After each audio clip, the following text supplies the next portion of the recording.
Hola, hoy hablaremos sobre la ventilación durante el ejercicio. La palabra respiración puede tener en fisiología dos definiciones. La primera, la respiración pulmonar, y la segunda, respiración celular. La primera, la respiración pulmonar, hace referencia a la ventilación que comprende los movimientos de inspiración y expiración y a los intercambios gaseosos entre el oxígeno y el dióxido de carbono. Mientras que la respiración celular se refiere a la utilización del oxígeno y a la producción de dióxido de carbono de los tejidos. Esta respiración desempeña un papel bien importante en el mantenimiento de la homeostasis durante el ejercicio con el mantenimiento de la presión parcial de oxígeno, pero también del dióxido de carbono. Por lo tanto, la comprensión del mecanismo de la función pulmonar es esencial para que los especialistas de la actividad física y deportiva también puedan estar involucrando a los deportistas que quieren, como tal, concordar sus sensaciones con la realidad fisiológica. Para ello, hablaremos de la función pulmonar. El primer papel del sistema respiratorio es suministrar un medio de intercambio gaseoso entre el organismo y el ambiente. De esta manera, el sistema respiratorio provee a la sangre del oxígeno que utiliza el organismo y elimina el dióxido de carbono, producido por el metabolismo. Este intercambio entre oxígeno y dióxido de carbono entre el pulmón y la sangre aparecen como resultado de la ventilación y de la difusión. La palabra ventilación hace referencia al proceso mecánico de los desplazamientos de aire en el interior y exterior del pulmón. Los órganos del sistema respiratorio incluyen la tráquea, el árbol bronquial y los propios pulmones. Sin embargo, la posición anatómica de estos pulmones tiene relación con el músculo principal de la respiración, que es el diafragma. Los pulmones están rodeados de una doble hoja, o sea, una doble membrana llamada pleura. Se distingue la pleura visceral, que ésta se adhiere a la superficie externa del pulmón, de la pleura parietal, que bordea la parte torácica y el diafragma. Esas dos hojas pleurales están separadas por una fina capa de líquido que actúa como lubricante y permite su deslizamiento recíproco. La presión del interior de la cavidad pleural, que se le conoce como presión intrapleural, es más baja que la presión atmosférica del aire que se inhala por la boca y por la nariz. Esta presión intrapleural disminuye también durante la respiración, que aumenta el volumen de la caja torácica y por lo tanto disminuye la presión según la ley de Marriott, físico del siglo XVIII. Esa depresión intrapleural favorece la entrada de aire, según el principio que rige el flujo de aire, que va siempre de las altas a las bajas presiones. El aire va a penetrar en los pulmones, lo que previene el colapso de estos sacos, que por otro lado siempre están un poco inflados. Los sacos alveolares son frágiles y esa fragilidad por otro lado va a determinar la aparición de una infiltración de agua, que se le conoce como edema del esfuerzo, cuando se hace durante un esfuerzo prolongado e intenso, como por ejemplo un cross country, una carrera de esquí de fondo o un gran premio ecuestre que tenga de distancia 2 kilómetros. Pasemos ahora a hablar de la zona conductiva. En el sistema respiratorio, los lugares de paso del aire se dividen en dos zonas funcionales. La primera es una zona de conducción y la segunda es una zona respiratoria. La zona conducción incluye todas las estructuras como tráquea, árbol bronquial, pequeños bronquios llamados bronquiolos, por lo que pasa el aire procedente de la boca y de la nariz hasta llegar a la zona respiratoria.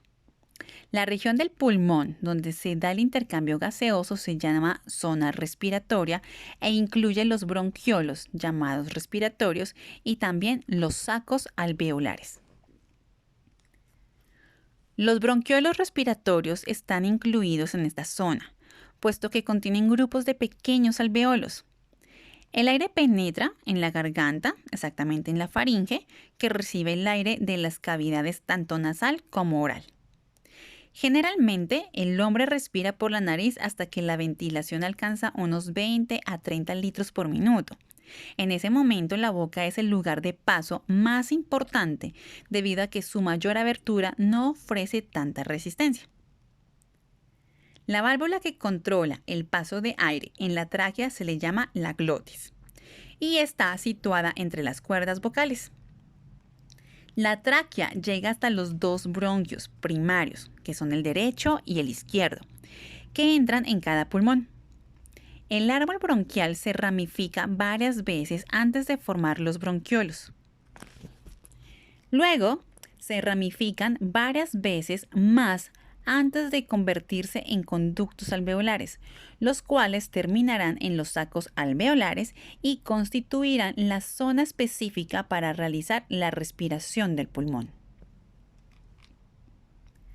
La zona conductiva. Esta zona conductiva del sistema respiratorio sirve no solo del lugar de paso de aire, sino que también permite humedecerlo y filtrarlo a medida que se desplaza hacia la zona respiratoria del pulmón. Independientemente de la tasa de humedad y de la temperatura exterior, el aire que llega a los pulmones se debe calentar y satura con vapor de agua. El calentamiento y la humidificación contribuyen a mantener la temperatura interna del cuerpo y protegen los delicados tejidos pulmonares de la desecación. El papel de las zonas conductivas respiratorias es fundamental en la filtración del aire inspirado. A menudo, pues viene siendo contaminado por partículas inhaladas. A este respecto, las máscaras y otras cintas que se utilizan, por ejemplo, en los ciclistas urbanos en zonas contaminadas, sirven para filtrar estas partículas grandes y las zonas conductivas y respiratorias se van a encargar de filtrar las más pequeñas. Las máscaras que utilizan los esquiadores, por ejemplo los canadienses, permiten calentar el aire inhalado, lo que resulta importante a temperaturas que van a estar por debajo de los 30 grados centígrados. Sin embargo, el proceso de filtración y de limpieza es ultimado, principalmente por dos medios. Primero, el de la entrada. El moco secretado por las células de la zona conductiva va a permitir capturar las partículas pequeñas inhaladas. Ese moco va hacia la cavidad oral por medio de finas proyecciones llamadas cilios. Esos cilios tienen un movimiento de ola que propulsa el moco a un ritmo de 1 a 2 centímetros por minuto. Las partículas que son capturadas por el moco son reexpedidas. ¿Por qué? Por la acción de los cilios que lo dirigen hacia la faringe, donde pueden ser tragadas e ir al esófago, o bien pueden ser expectoradas. En conclusión, el deportista no debe privarse de escupir o mocarse durante el esfuerzo, sobre todo si éste se realiza en un ambiente dudoso. En segunda instancia está el medio de proteger el pulmón de las partículas extrañas, que es la acción de las células llamadas macrófagos. Esas células van a estar situadas en los alvéolos. La mecánica respiratoria en el desplazamiento de la columna de aire a lo largo de un conducto provoca que por la diferencia de presión entre los dos extremos se dé. De manera que la inspiración aparece gracias a la diferencia de presión entre el pulmón y el aire atmosférico. A la inversa, la expiración aparece cuando la presión intrapleural supera la presión atmosférica. Así pues, vamos a describir el mecanismo de los movimientos tanto de la inspiración como de la expiración. Inspiración. El diafragma es el músculo inspiratorio más importante. En este sentido, es el único realmente vital. En forma de domo, conociendo también como una cúpula diafragmática, se inserta en las costillas inferiores y es inervado por el nervio frénico. Cuando el diafragma se contrae, mueve el abdomen hacia abajo y hacia adelante. El resultado de esas dos acciones es la reducción del espacio intrapleural, lo que permite la dilatación de los pulmones. La expansión de estos provoca la reducción de la presión intrapulmonar, por debajo de la presión atmosférica y permite entonces el paso del aire a los pulmones. Durante la respiración de reposo, el diafragma realiza casi la totalidad del trabajo inspiratorio. Sin embargo, durante el ejercicio, los músculos de la ventilación, conocidos como los músculos accesorios, entran en juego. Son los músculos intercostales externos, el pectoral menor, los músculos escalenos y los esternocleidomastoideo. Juntos van a ayudar al diafragma a aumentar el volumen torácico, por lo que van a facilitar el proceso de inspiración. La expiración. Durante la respiración de reposo, la expiración es pasiva. ¿Qué quiere decir? Que no se requiere ningún esfuerzo muscular para que ésta se realice. La expiración es posible puesto que la caja torácica y los pulmones son elásticos y además tienden a volver a su posición de equilibrio después de la expansión de la inspiración. Durante el ejercicio y la hiperventilación voluntaria, la expiración se vuelve activa. Los músculos más importantes implicados en ella son los de la pared abdominal, en los cuales encontramos el recto del abdomen y el oblicuo interno. La contracción de esos músculos empuja el diafragma hacia arriba y las costillas hacia el interior y hacia abajo. Ese movimiento implica el aumento de la presión intrapulmonar, lo que inicia el proceso de la expiración. Por último, hablemos de la resistencia de las vías respiratorias. A un determinado nivel de la ventilación, la diferencia de presión que debe desarrollarse depende de la resistencia de las vías respiratorias.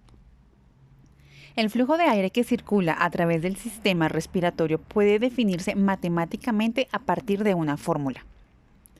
La fórmula es ventilación, que se mide con litros sobre minutos, presión 1 y presión 2, sobre resistencia, donde presión 1 menos presión 2 es la diferencia de presiones entre los dos extremos de las vías respiratorias. Y la resistencia es aquella resistencia al flujo de aire.